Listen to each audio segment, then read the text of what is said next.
Everyone jumped on a little early for those that are joining early, and we'll start here actually at 5 after 12.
Hey everyone. We're gonna slowly get started here because there was kind of like a two-step registration process. There was a lot of people that signed up over LinkedIn, and then there was this extra step of signing into Teams. So I'm noticing a bunch of people all of a sudden signing into Teams, but we'll go ahead and get started. And this is being recorded, so keep that in mind when it comes to questions and all that. Since this is my first actual webinar through Teams, I purposely did not enable camera and mics. So go ahead and feel free to use the chat. Matter of fact, Alex is typing something in. Hopefully everybody can hear me okay. Go ahead and say yes in the chat if you can hear me okay. That'd be great. Thanks, Alex. All right, so let's just kind of go ahead and ease into this. When I put this is actually a talk or a webinar, just a conversation I've been wanting to kind of give for quite a while. And when I first kind of shared this out on LinkedIn with my different connections, of course, developers, this is for you, as well as for decision makers, when it comes to leadership, trying to decide on whether or not to move forward with Blazor. But then there's also the aspect of recruiters. When I look at different projects coming up, I'm kind of surprised how many different recruiters are even not aware of how Blazor is a skill set. It's something that should be considered within a tech stack, just like React, Angular, or Vue. So it's kind of for them as well. And so when I was pulling this together, I still want this to be more of like a zero to strategy, meaning we're going to go through some stuff, the hello world type stuff really quick. And then we're going to kind of get right at a point to where if you're a decision maker trying to decide on moving forward with Blazor, where you can really make a strategic decision, that's where I want to get you today within this webinar. So feel free to put in questions in the chat as we go. I will try to address them as we go, but I may not get to them until the end. So there's a lot of content that I kind of want to pop through here. All right, let's go ahead and share this. Oh, I thought it'd be good to point out behind me, I got a bunch of screens, and in front of me, I got a bunch of screens. So you'll see I do want to keep the camera on for the webinar, but you might see my eyes kind of going all over the place, trying to find a window or something like that. But yes, I have kind of a crazy monitor setup. Let's put it at that. Yes. Matter of fact, the screen I'm sharing on is number 5. I have 4K monitors. So if you see my eyes going all over the place, you know why. All right. I didn't really want to just kind of do a kind of presentation. This might become a presentation, I'm not really sure, but I have a bunch of notes, kind of a script that I kind of want to get through. As I kind of go through this, I'm just going to copy and paste my notes into the chat. At the end, if you want to email me, great, I'll give you a copy of the notes. I do expect to actually have a copy of these notes kind of sent out with the recording at the end of this whole webinar. So as I go, I'm going to post some of my notes so you have a reference as well, but they will be with the video somehow, some way. I expect to also upload this to YouTube as well. All right, let's move away from that. And matter of fact, let's start here with these notes and get into this conversation.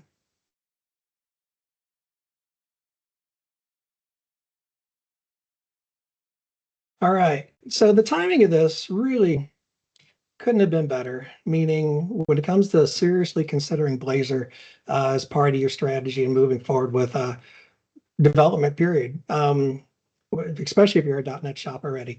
So a couple of weeks ago, there was the .NET conference in which you can check out all the different recordings out on YouTube to really bring up to speed and kind of share a lot was there. Things are really well documented as well when it comes to .NET 10, new aspects of Blazor. You can kind of have this article there that I put in the chat. There's a lot of videos out there of different people telling you what you need to know about .NET 10 and Blazor. Here's one of those as an example. And lastly, I wanted to point out, and just last week, there was Microsoft Ignite, which there was a lot of great content in there, but it was mostly about different aspects of AI. Now, this is not a webinar about AI. There's some aspects I'm going to bring about AI, but there is definitely some AI fatigue out there. I feel it. A lot of other developers feel it as well. This is kind of more of almost like a foundational talk of really what you should consider for your tech stack moving forward. If you're already in the Microsoft space, great.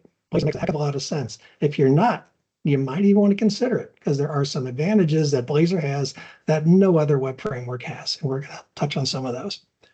All right. So I have this site. If you go to movingtoblazor.com, you'll get redirected to here and kind of walk through some of this. I'll go and throw some notes in there for now ahead of time.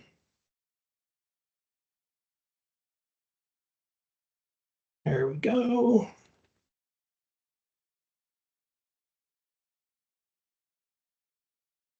Oops. And there we go. Okay. All right. So I put this site out there a while ago to kind of provide as a guide, and not so much a guide for this webinar, but I'm going to use it as a guide for this webinar. So before I kind of use this for the rest of the webinar, just kind of highlight some things along the footer. Feel free to email me, john@johnbeluga.com when it comes to the notes, whatnot. I also have a link to my site. And the one thing about my site, just to point out, is that I've been working in the Microsoft's tech stack for about 30 plus years. And, that encompasses a lot of different areas within not just .NET, but I've worked with, back in the 90s, VB and some of the older stuff as well. I'm all in on Blazor, and you're going to really discover that when it comes to this whole webinar. There's some also third-party packages that I highly recommend. We're going to be touching on those as well. Radzen, when it comes to a component suite, I'm going to get in a little more detail of why this component suite I think really stands out above the rest. I'm going to compare some other component suites and their pros and cons, but Radzen really stands out and really kind of solidifies on why even moving forward with Blazor is such an easy approach with something like Radzen. There's also Octane. Octane is great for being a platform that you can deploy your Blazor apps into. So I highly recommend checking that out. I will touch on that again later.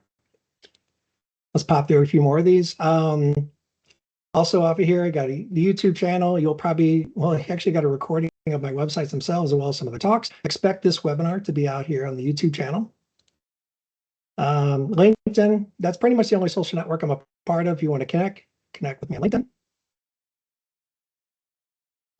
The one thing that's kind of interesting about my GitHub, I don't have a lot out there, but my actual website is hosted out on GitHub pages. So you can even kind of go behind the scenes and see what looks like a PowerPoint converted to a website, what that looks like behind the scenes. And a few more links here. A couple of talks that I have coming up. I'll probably be posting those as well eventually. One of them is just my experience of being in the Microsoft developer stack for the last 30 years. So there's 3 different talks I'm working on for this coming year.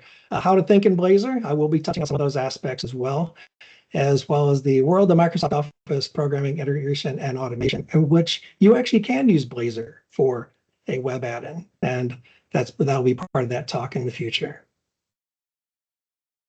All right, the last thing I want to show off here in the footer here is I have this side project, and the only reason I'm kind of bringing it up is because it's a prototype for what's out there, and it really is just something that converts PowerPoint to a website. I thought it would make sense to kind of use this as an example of this is something I'm working on in Blazor, and it's something that's very JavaScript heavy, but really as things get more complicated, even a site like this would work much better if it were a Blazor application. So we're going to kind of use this one as a case study a little bit down the road. So something you'll notice on all 3 of these different sites I've shown, there's this way you can just kind of play. You may hear my voice. So you can play, you can jump around, control animations. Again, this is just a prototype, but yeah, more on this a little later as for a use case. All right. So Blazor training aspects. So again, we're going from 0 to strategy.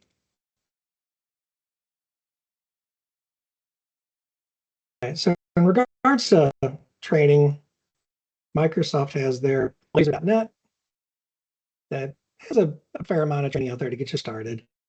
And there's this particular YouTube channel when it comes to technologies in general. called Fireship. If you want to hear about Blazor in 100 seconds, this is actually a really good video to check out, as well as other technologies that this author posts a lot. My go-to training, if anybody recommends, or anybody needs a recommendation, I really like the training that's provided on Train. So the Blazor Getting Started and the Blazor Deep Dive, I watched both, and they're both very well done. They're very pragmatic. Jimmy Estrone does a really good job on talking through things in a very practical manner. So highly recommend those courses. And of course, there is Pluralsight, which I am a fan of, but I don't know. That training on Train, I really like a little better. It's to the point, a little more. And LinkedIn Learning, if you already have a LinkedIn membership, it's worth checking out the training that they have there as well. All right. Let's keep going here. So let's start off with good old file new, and we'll move past this one pretty quickly. So when you first, as a developer, create a Blazor project, you'll get this typical template of this sample app. I'm going to go ahead and run it.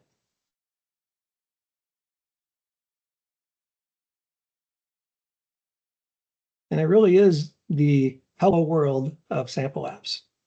Let's kind of move this over here. All right.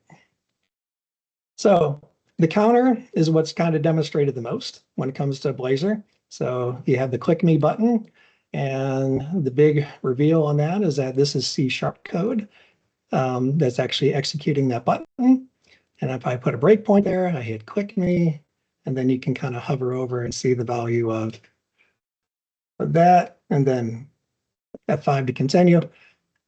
So, when Blazor first came out, what, 5-6 years ago, maybe 7 now, that was amazing. Everybody thought that was just flat out amazing how that was even possible. Well, nowadays we're really trying to apply this stuff. And even though that's pretty cool and amazing, we're kind of way past that of how inventive that is, and how things have really evolved so much up through .NET 10, which it was, again, just released a couple weeks ago. A couple other things to note inside of here. So of course we have within our HTML, we're able to call the code, our C# code that's embedded inside of here. You also have like a weather UI that you see within a table. You kind of have a simulation of data getting returned back for a weather, and there's a purposeful delay, so you see a little bit loading thing there. Then you also have like a registration page.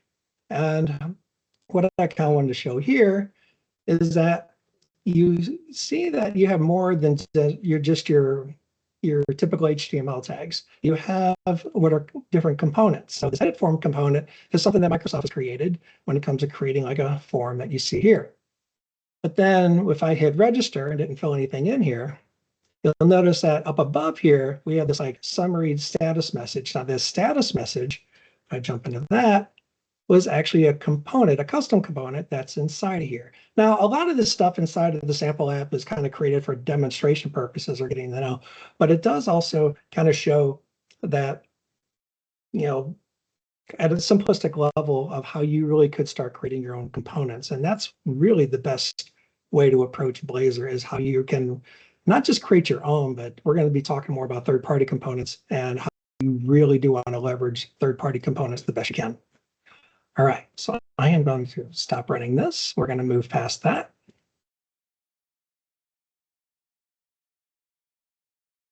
In fact, I'm going to move this off screen just like that. All right. Where are my notes? I thought this would be kind of fun to share. The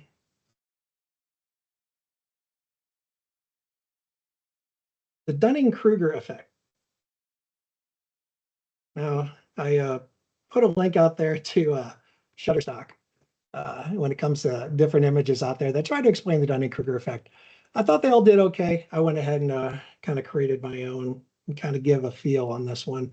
And the reason I think this is important is that I think you need to assess not only within yourself, but you need to assess within your team when it comes to moving forward with any technology. So it's good to kind of be aware of where are you at when it comes to this. I'll just call it this Dunning-Kruger spectrum. There's some other names around this too. And there's really four different points of the Dunning-Kruger effect that you should be aware of. One of them is, are you at the peak of Mount Stupid? In other words, are you finding yourself, you feel like you're a genius already, and you already know, and what there is to need to know. Well, typically, once you're at the peak of Mount Stupid, then you find yourself falling into the valley of despair, because all that confidence that you had, all of a sudden you start really trying to apply it to the real world, and you fall into the valley of despair, feeling like you're an idiot. You're worse off than where you were, and then you start climbing out of that, and that's the slope of enlightenment of where you're at with something, and then eventually you're at the plateau of sustainability. You're not at that level of confidence, that level of cockiness that you maybe have at Mount Stupid, but you're really getting comfortable with things within, let's say, a technology. So, for example, when it comes to AI tooling, there's so much that's going on right now that is so short on how people have really been able to work with AI tooling. I think for me, this is just me. I'll speak for myself, although I see this in a lot of others. I'm really close to the peak of Mount Stupid right now. So I might be there pretty soon for as much I've been doing with the AI stuff, but nonetheless, recognizing yourself where you're at, and AI tooling, I think a lot of us are probably at the peak of Mount Stupid. JavaScript, I've been working with JavaScript for so many years, but then when I was pulling together that prototype, I was really feeling like, man, I'm not as good at JavaScript as I thought I was. So, when I came across some really challenging problems, I started to realize, I've been at the peak of Mount Stupid with JavaScript for quite a while. And more so in particular, when it comes to like CSS, styling with Bootstrap, Tailwind, just these different frameworks. And there is some really crazy stuff you can do with CSS now that you don't need JavaScript at all for. I feel like I'm in the valley of despair right now, because I just been kind of digging really deep to kind of really get a good feel of what all you could do with JavaScript and get my head around really kind of what makes sense here. Now, when it comes to Blazor, I feel like I'm getting out of the valley of despair. I've been working with Blazor on a few projects here, probably the last 3-4 years. And even with all that experience, I feel like I've gone through that valley of despair with different component suites and just trying to understand different things, that I feel like I'm finally coming up to the slope of enlightenment. And that's probably what inspired me to even give this webinar, because I'm at that point now. It's like, okay, I really want to kind of share more of what I have noticed over the last 2-3 years about Blazor. And then when it comes to the Microsoft tech stack, I kind of take for granted how much I have experience. After being in the Microsoft tech stack for about 30 years, you really start to get a good feel on where Microsoft's backing is on different technologies, and if they're really going down the right path or not. So anything Microsoft, feel free to ask questions about that, and I'll gladly give you my opinion. All right. So let's keep moving forward. All right. All right, so let's take a closer look at the Blazor tab here. All right, so for this, I'm actually going to toggle animations. So I really do feel like when it comes to the Microsoft tech stack, Blazor is heavily at the center of how you're moving forward within the Microsoft tech stack. I do think you're making things more complicated if you are starting to work with React, Angular, or Vue for the long term, if you're really happy with the Microsoft tech stack. Now, Blazor, of course, can be used for mobile, desktop, and web. For this, I'm mostly focused on web aspects, but by far, there's ways you can produce a mobile and desktop applications as well. Most are coming from like web forms or MVC, which is sensible, that you'd be kind of moving into the next generation of the Microsoft tooling. But there are many people that are also coming from like the really old stuff, like Microsoft Access, Visual Basic, even the classic ASP stuff. I'm surprised how much of that is still out there. And in my opinion, they have more of a path forward with Blazor. Matter of fact, I'm going to pull this one up a little later, but this is the sample Microsoft Access database, Northwind. It's been around since the 90s. They have kind of change things up here and there. But from this sample app that you can do when you do a file new and access, you can kind of create this. There's nothing too crazy here on what you can do within this application. But what I wanted to kind of demonstrate or kind of show is like if we go to this customer details, and I'm just going to go into design view. When it comes to like drawing out your UI, now a lot of designers, have fell short over the years in a really big way. We're going to even talk about, and I'm going to show more what those different designers are for the web. But having a designer that is very discoverable. In other words, you kind of see what all your options are on that text box. Of course you can stretch and things like that. But then when you have all the properties right there on how you can manipulate that text box, as an example, or whatever you click on, this discoverable way of how you can create a UI is really hard to find nowadays. I'm again show some examples, but here we had this tool back in the 90s, and gosh, I'd say nothing has really come close until there's some stuff I'm going to show today that has finally come close to this experience of just putting out a UI that that nowadays you really want the UI that it creates for the code it creates behind the scenes. You want that to be manageable, readable, really, really good code. Back then we didn't care what the code looked like. There was no code to look at here. But nowadays you want your designer to, let's say, generate really good code. And yes, you could use AI and generate UIs and things like that. And more people are kind of looking at that as the way to solve that problem on creating better UIs. Sometimes, you just want to actually draw a button on a screen and make it look really good, really fast, and not have to type in a bunch of statements to do that. All right, let's keep moving forward here. So when it comes to Blazor, WinForms, WPF, the old Xamarin stuff, and .NET MAUI, that gets into the mobile and desktop stuff. And then React, Angular, Vue, and comes a Node. Of course, there's a path forward when it comes to moving to Blazor there. Creating Microsoft add-ins with Blazor, there's a way to do that. That's out of scope for what I'm going to bring up today, but nonetheless there is. And when it comes to the different Microsoft AI extensions, or extensions AI is the namespace, there is quite a bit that you can really include in your application. So your application itself, when it comes to all the different actions you can do in your application, you can basically make it AI aware, chat aware, or you could simply have AI in your application to work with the different services out there, ChatGPT and Gemini and so on. But nonetheless, of course, Microsoft is heavily focused on AI. There's a lot of work going into how you can integrate AI in your applications. So just kind of be aware that this is going to continually change. Matter of fact, I even provided a link of how you can even incorporate AI into your applications. All right. Let's go on to comparing. Matter of fact, I'm going to turn off the animations for this one. And again, like I said, as I go here, I'm just kind of copying and pasting my notes into the chat. He can email me for a full copy, otherwise it'll be with the video itself. All right.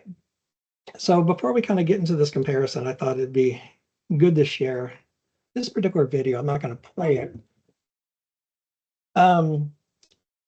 I came across this video a while ago. It has like 2 million some odd hits on it, but it's simply titled, "How is this website so fast?" And what's kind of funny about this website is that it's actually a Microsoft Web Forms site. So you can even tell by the ASPX stuff and the URL. And I guess my point on this is that when you're trying to compare different web frameworks based on performance, I think you can make any particular web framework sing, meaning you can optimize the heck out of that thing, and it's going to go crazy fast. Just the same as what's being demonstrated here with web forms. And yes, there's some lazy loading and things like that are happening that make this really fast. It's really got fine-tuned over the years, I'm sure. But the guess I'm trying to make is that if you're looking and getting caught up in performance numbers of, let's say, React versus Blazor, you're really getting misguided there. Because I really think you can simply make any web platform crazy fast by tweaking various things. Um, and you know, I am seeing more of this as well. These kinds of videos of people are kind of becoming a little more vocal about why they're choosing Blazor over something else. And that's really because Blazor really just has evolved a lot to where now I think it truly is something that you should consider. All right, so let's kind of get back to here. So when you're looking at Blazor, versus React Angular Vue, maybe at a syntax level, but not at an architecture level. And we're going to kind of get into that, what that looks like at a full stack. Also, people probably tend to feel like, well, if they go with Blazor, then they're kind of keeping themselves stuck within the Microsoft stack. It might feel that way, and you might really choose to do that, but by far you can use AWS to host a Blazor app. You can use GitHub to host a WebAssembly Blazor app. So when it comes to feeling like it's good to try to compare the things that are correct to compare. Yes, Blazor comparing to the syntax of React Angular Vue is correct, but not at an architectural level. And we're going to cover some of that. The other things to consider: upgrades. Are you rewriting code? Scalability, on how you're writing that code. Open source is huge in all communities on how you're leveraging different open source libraries. Because I think you do want to, for a lot of the core things that you have in your applications, it is best if they are open source so you're not tied in. The community around a certain technology and the open source as well. And most importantly, what's best for your team just moving forward. That's how you really should think about how you compare these different things. Maybe you did start to go down that React route. But is your team really getting up to speed on that? Are they mostly wanting to stay within the .NET stack? We'll be talking more about these decisions and questions a little later. All right, so full stack itself, let's toggle this. I'm going to share some notes on this tab here. All right, so this is where I think people might be stuck in the past on Blazor.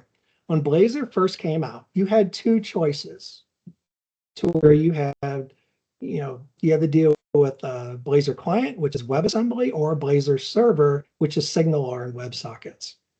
Now, these different extremes of Blazor allow for you to have, extremes, meaning like client, if you want the fastest possible client that you can kind of have offline loading and things like that, Blazor WebAssembly is probably the best solution you could use. WebAssembly was created by game developers wanting to run games in the web browser. It wasn't a Microsoft thing. It was basically in the ecosystem wanted a faster way to run C++ code in the web browser.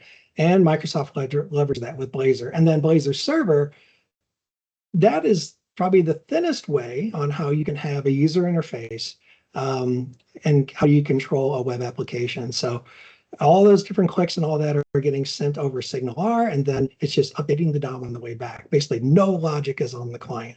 So for the most extreme way to run at the server and most extreme way to run at the client, that's what was originally offered with Blazor. And that was really hard to compare and even kind of make decisions on, should we use Blazor or one of the big three, React, Angular, Vue. You couldn't make that decision back then. It was just, there was too much there. But times have changed. So within the release of .NET 8, we got the auto mode, which was nice. So you could basically have it start as server. In other words, have it run as fast as possible. And then the next time they came to that page, it would run as client. So it would kind of download the other pieces that it needs, and then it would then run as a WebAssembly app in the future. So that's pretty cool. And no other web framework offers that that I have seen. But also in .NET 8, they were released as the default setting to be non-interactive. Now, non-interactive is what you kind of really can then utilize if you want to, let's say, keep using Angular, React, or Vue, or even jQuery or something else. And the non-interactive is really closer to what web forms and MVC is. So in a way, I wish things were released where this non-interactive mode was available day one. It would have been easier to kind of be able to kind of justify Blazor and maybe migrate to, either WebAssembly or Signal down the road. But this non-interactive didn't come till like a couple of years ago. So it was really tough to really get a buy-in in Blazor up until now. That's why I feel like, .NET 8, we're at .NET 10. That was 2 releases ago, really 2 years ago. So by far we're at a point, when it comes to having these architectural options, you got 3 options on how you could really deploy this application. One's kind of the old school way of non-interactive, and yes, you could have some JavaScript libraries, and then you have WebAssembly or SignalR, client and server. More focus on business problems. That's what I'm finding here, is that Blazor itself, along with the right component suite, really does allow you to focus on the more business problems. And it just gets you to this central to a full stack solution. Being a full stack developer, I think, started to get a bad rap a few years ago. But man, I definitely consider myself a full stack developer, and I think a lot of us kind of have to be. And I think something like Blazor really allows for developers to get more comfortable with the UI again. All right.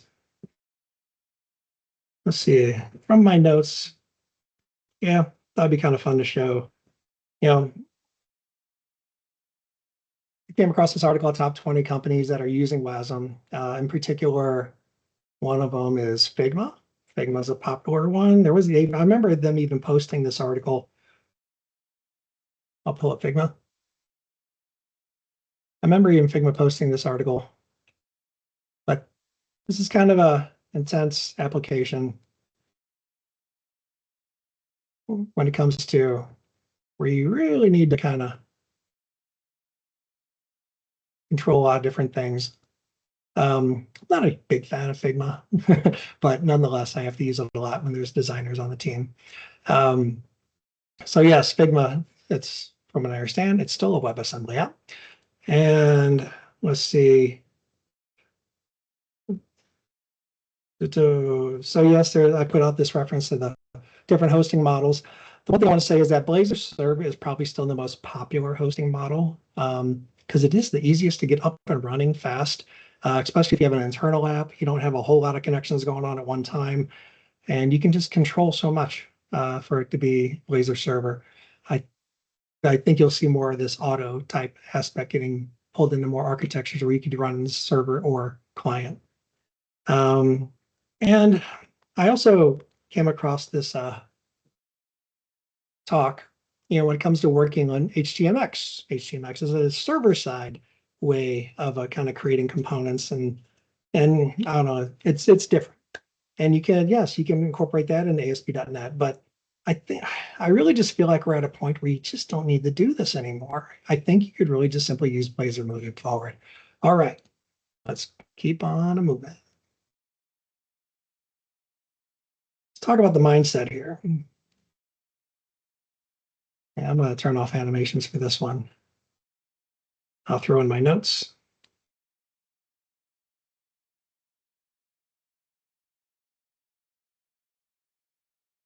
So the mindset of working with Blazor, in my opinion, is when you look at it as this abstraction that really allows you to control your logic in a certain language, C#, and then kind of do what you need to do against a database.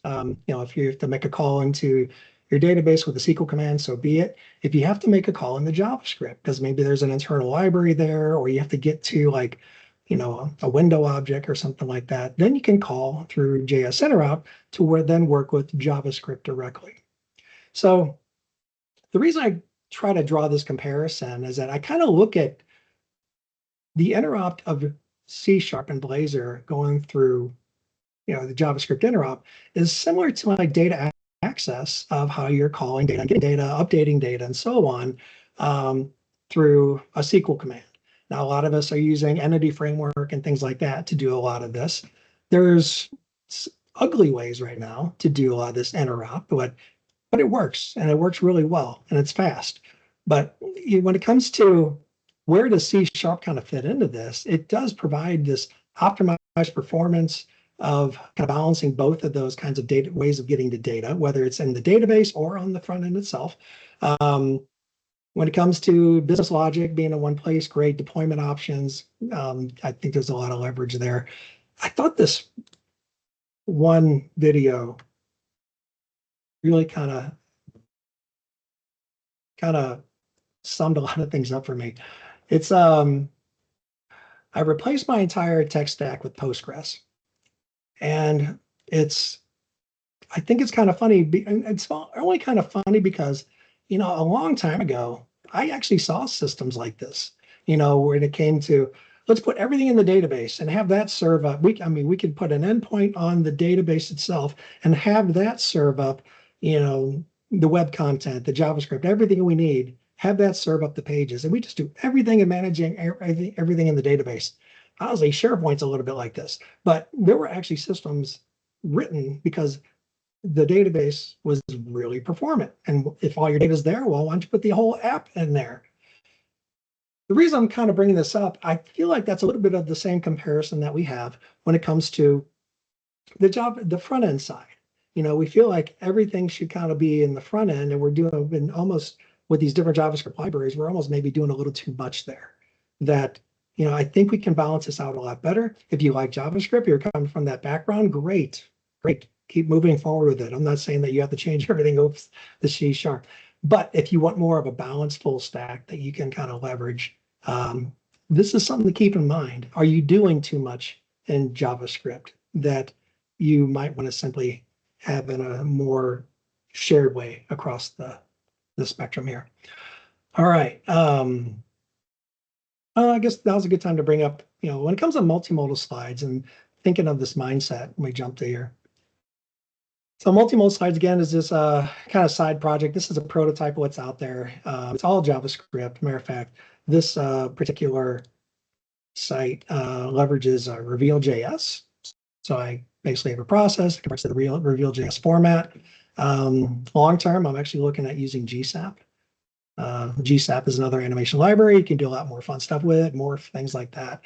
But when it came to moving forward with this multimodal slides and this roadmap, I wanted more views. Also, I needed to handle like search capabilities, hundreds of slides, thousands of slides, just, and caching. And, I found this to be such an optimal piece of, such an optimal package that really should be Blazor, but hook into different JavaScript libraries such as Reveal or GSAP, because those animation libraries and how you do animations on the client, well, I don't think they're going to get much faster or better than what you can do in the web UI and the browser. Kind of like sometimes at the database level, well, you just have to do a store procedure or different things like that, work with temp tables in order to make that more performant. And you just have to call that store procedure for it to do its thing.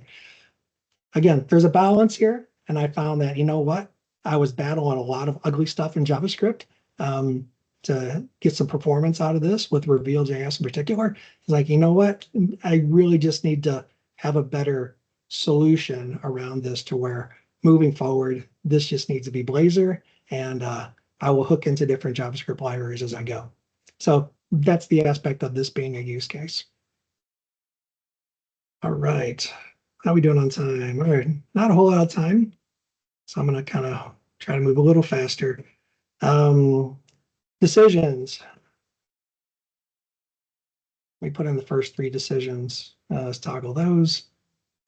All right, so these first 3 decisions,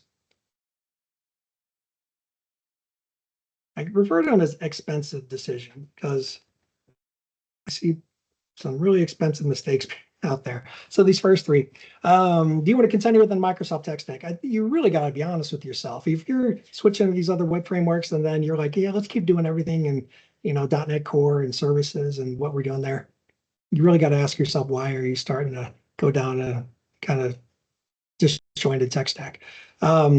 What is the current state of your applications, your team, your direction? You got to get a good feel for that in making these decisions. And do you need to convert or take a hybrid, iterative approach? So, you can take a hybrid approach if you are coming from, React Angular view. And you could even do a little bit of hybrid from web forms and MVC, but not so much. That's mostly a convert. Let's this is the big thing I want to share. I might spend a little more time on this.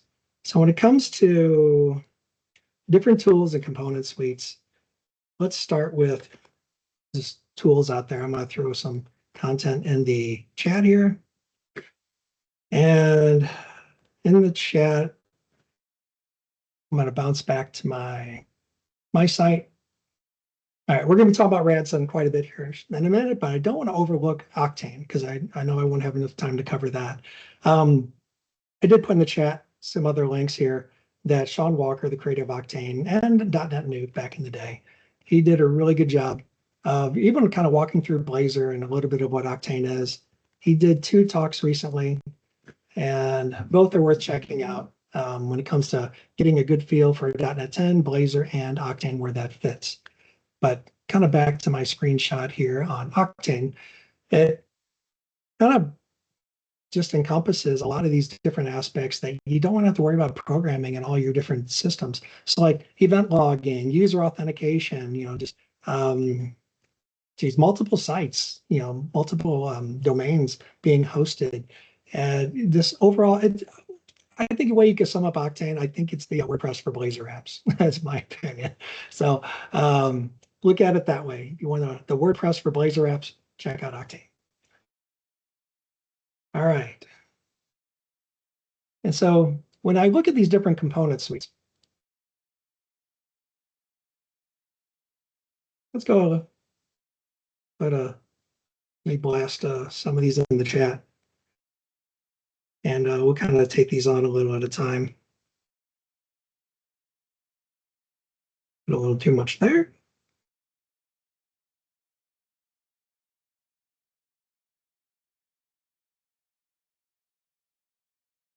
All right. Oops.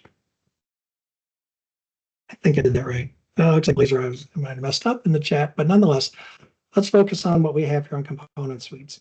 Because I think when it comes to making the decision, not only just moving forward Blazor, but deciding what component suite you're going to use, this one's huge.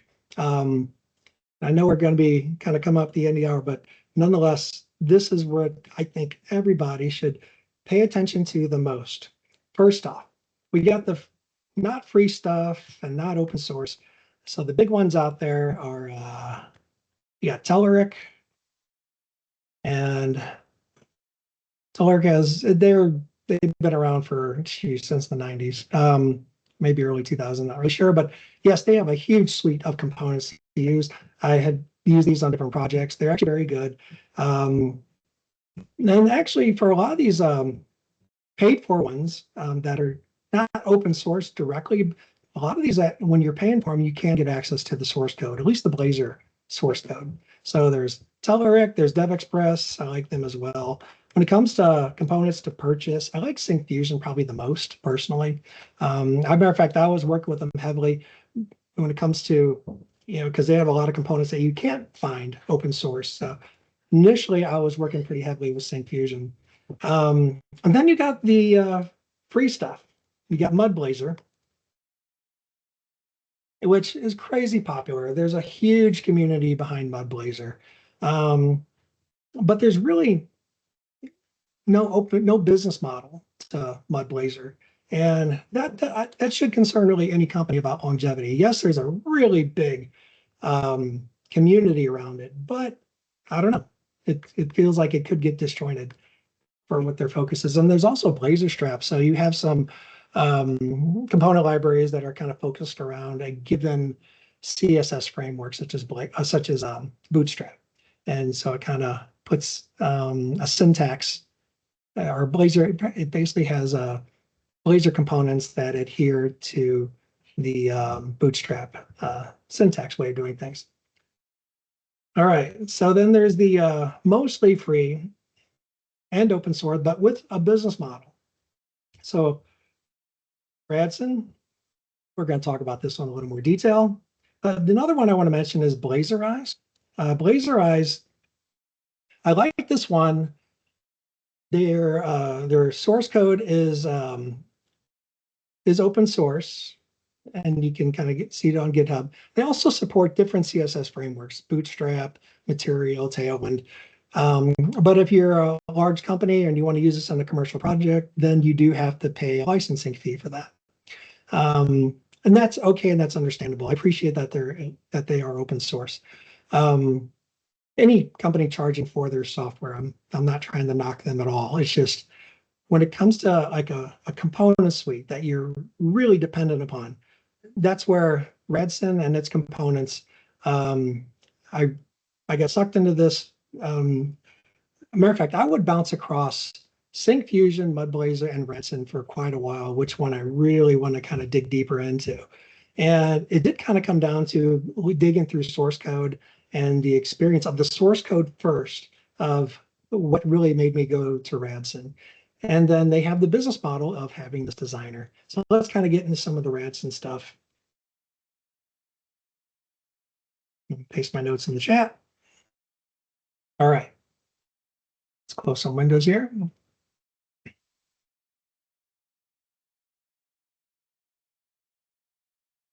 Okay, one thing I noted in the chat, I actually reached out to the Radzen team and I mentioned I was going to be giving this this webinar.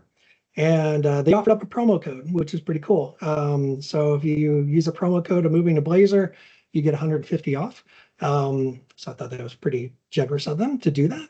And there is a trial for Radzen. But you don't have to install the designer or anything like that. When it comes to Radzen, the source code is simply, ready for you to kind of look at and review, just out on GitHub. And the best thing, again, that I like about this source code in particular is that it's MIT licensed. Same with Octane, MIT licensed. That's kind of a big deal when it comes to the level of permissiveness that you have with a open source solution. There is the sample app. We're going to look at this one a little closer. That is out there on GitHub as well. It's Radzen Blazor Studio. And yeah, so let's take a look at that right now.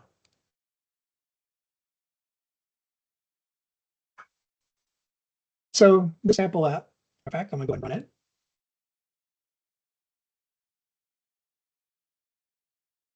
Nothing too crazy here. So it actually installs or adds data to a database when you run it first time. And yeah, here we have contacts on this pop-up form of contacts, and it's a pretty basic UI. I'm going to show you actually a more complex UI that was created with Radzen as well. But just getting started, something that's free and available to you all out on GitHub. You have this sample app. I'm going to go ahead and close this down. And looking at the source code, if you look at that contact form, the one thing you notice here is that everything is components. Unlike for example, the sample app we're looking at when you first start working with Blazor, you see a lot of HTML mixed in with components. And I think this is one area when it comes to moving forward in Blazor that can get messy really fast if you don't start recognizing, do we do more just with raw HTML and embed Blazor within, or do you pretty much adopt a component framework and really go all in on how you would structure UI within those components? The components of like Radzen in particular, I think take you down a better path on maintainability, on so many different aspects. So, what do you see behind the scenes here? You don't see any HTML. Everything is obfuscated within source code. Not only that, let's see. Let's pull the designer. So in the designer, this is where I kind of harken back to what I showed you with Access before. We have inside of here, you of course have the different elements and you can see different properties and styles, but you have this simplistic discoverable way of working with this content. And working with this designer versus any other designers. Let me show some of those other designers. because we talked about Figma, which Figma is really a designer tool in my opinion. But yeah, Pinegrow is a really cool one. I actually have this, but it can get overly complicated and you're really dealing with bare bones stuff within the web page itself. Webflow, it's almost like the everyman's way of creating websites. There's also a Framer. Framer is probably more popular within the React space, from what I understand. But when it comes down to it, this particular designer really does allow for being able to create a UI fast. And I guess, what I want to kind of show side of here, if we, I go to contacts, when it comes to really get more and more comfortable with CSS and what you can do to kind of abstract not only just how you're dealing with CSS, but how you're dealing with HTML in particular. One thing I've really come to appreciate is that just like this up here, this title, if you look at the properties of that, it's going to actually use the tag name of an H1, but it's going to use the style of an H3. What I like about that is, it kind of really harkens back to when you're just trying to create a UI. And I even see in Figma, you don't have to worry about these aspects as much. If you just want to have a text box of this font and you want it to be in this location, great. You could just do that. And when it comes to adhering not only to the different style standards and CSS standards, but what do you want that particular text box to be? Do you want it to be an H1? Do you want it to be an H3 or just a div? You can really control that in an abstract way. So I like this override. Like if you wanted that H1 to actually carry the H1 style, then great, it would kind of change it accordingly. But yeah, we kind of leave that example as that. So the designer, there's a lot of other aspects to the Radzen's Blazor Studio. I focus on the designer. There's some other low code kind of things you could look in there, but it's the designer that really has sold me on that. As well as their components. Let's show the components here. So behind the scenes, if you have a Radzen button, it also inherits from the Radzen component. Now the Radzen component is what has a lot of your basics of visibility, enable, disable. So what I really like about this is that, and digging in the source code deeper, if I'm creating my own custom component, I'm going to inherit from the Radzen component because it has a lot of the core things that you would kind of want to implement, such as visibility, enable, and disable, and some other aspects, how the styles are managed, and the classes. There's a lot more to share there, but definitely don't have time for it now. Definitely, I think it's worth a library that you can build on top of outside of the designer period. All right. How are we doing?